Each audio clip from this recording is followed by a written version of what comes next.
Hôm nay mình chia sẻ tiếp về cái chủ đề là quản trị rủi ro.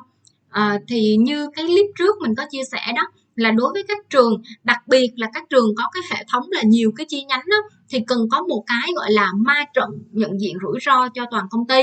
Thì trong một cái ma trận nhận diện rủi ro thì thường nó có 5 cái mảng lớn. Mảng đầu tiên là rủi ro về hoạt động ha, mảng thứ hai là rủi ro về thị trường, chính sách bán hàng nè, rồi chất lượng sản phẩm dịch vụ nè, rồi an toàn của khách hàng nè. Mảng thứ ba là mảng rủi ro về pháp lý, mảng thứ tư là rủi ro về tài chính, mảng thứ năm là rủi ro về thông tin truyền thông và danh tiếng. Thì tiếp nối cái chia sẻ đầu tiên là mình đã chia sẻ về cái mảng là rủi ro về hoạt động, thì hôm nay mình sẽ chia sẻ tiếp về cái rủi ro về thị trường nè, chính sách bán hàng nè, chất lượng sản phẩm dịch vụ nè, an toàn của khách hàng. Thì ở cái mảng thứ hai này nó cũng có 8 cái yếu tố liên quan. Yếu tố đầu tiên đó là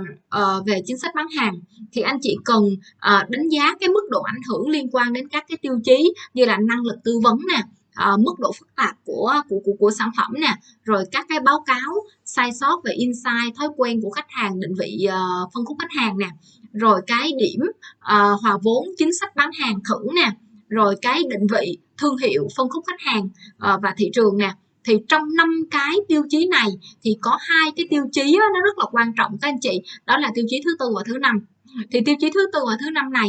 là ví dụ như là nếu như các anh chị không xác định được điểm hòa vốn ha, các anh chị không có xác định được cái chính sách bán hàng đó, thì hoặc là thưởng thì nó tác động trực tiếp đến đội ngũ của mình nè, đến cái việc kinh doanh và cái điểm lời lãi của mình nè.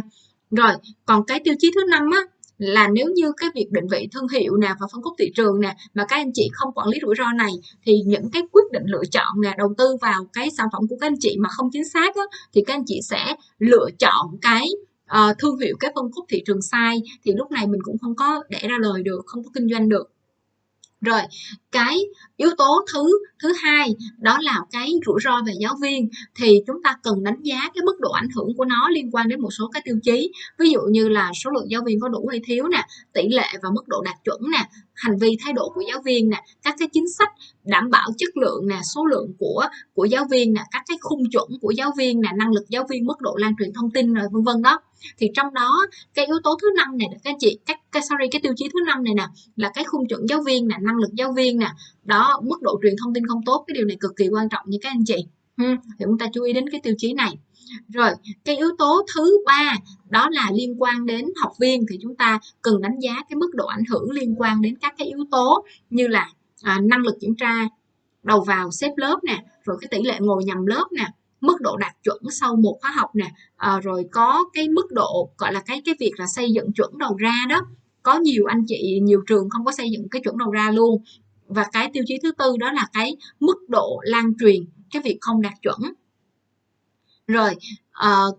đối với cái yếu tố thứ tư đó là chúng ta rủi ro về cái chương trình học và giáo trình các anh chị ha, thì có một số cái yếu tố ở đây các anh chị cần phải lưu ý, đó là sách giáo khoa về lỗi chính tả, lỗi ngữ pháp chẳng hạn. Thì cái này, yếu tố này thì nó cũng không có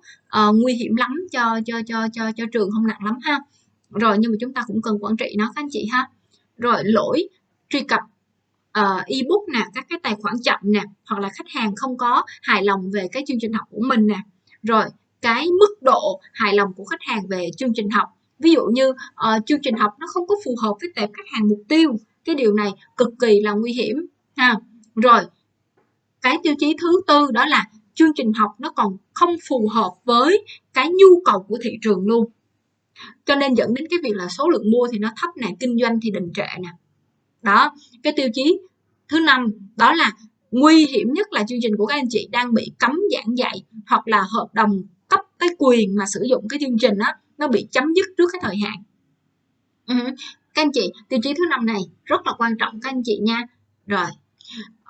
yếu tố thứ năm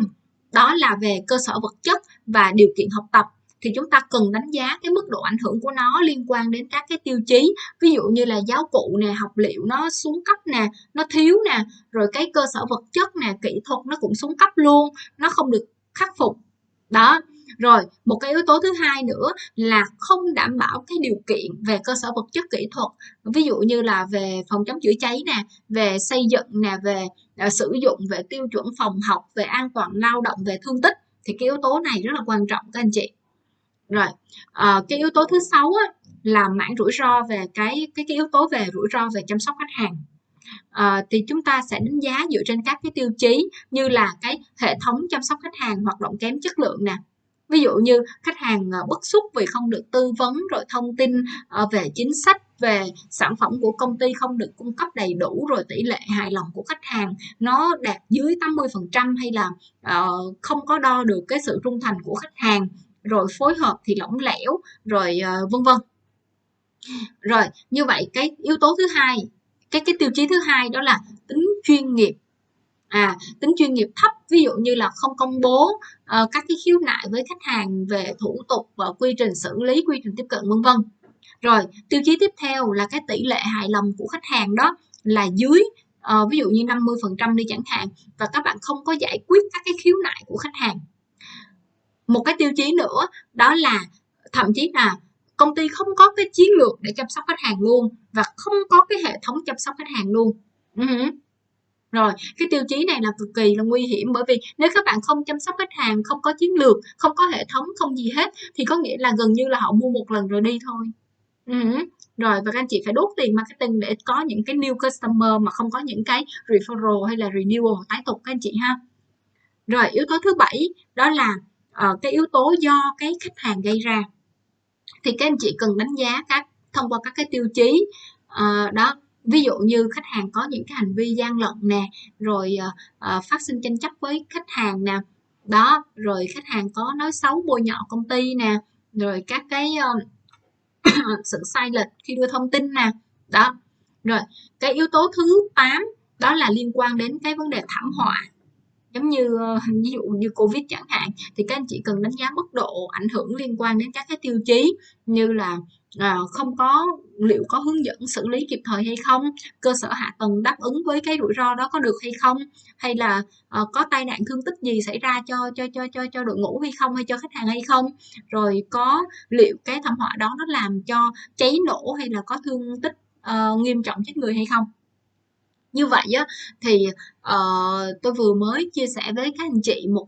cái mảng thứ hai, mảng rủi ro thứ hai trong cái quản trị rủi ro dành cho các cái trường, đặc biệt là hệ thống trường nhiều chi nhánh các anh chị ha. Thì chúc cho các anh chị quản lý quản trị rủi ro thành công.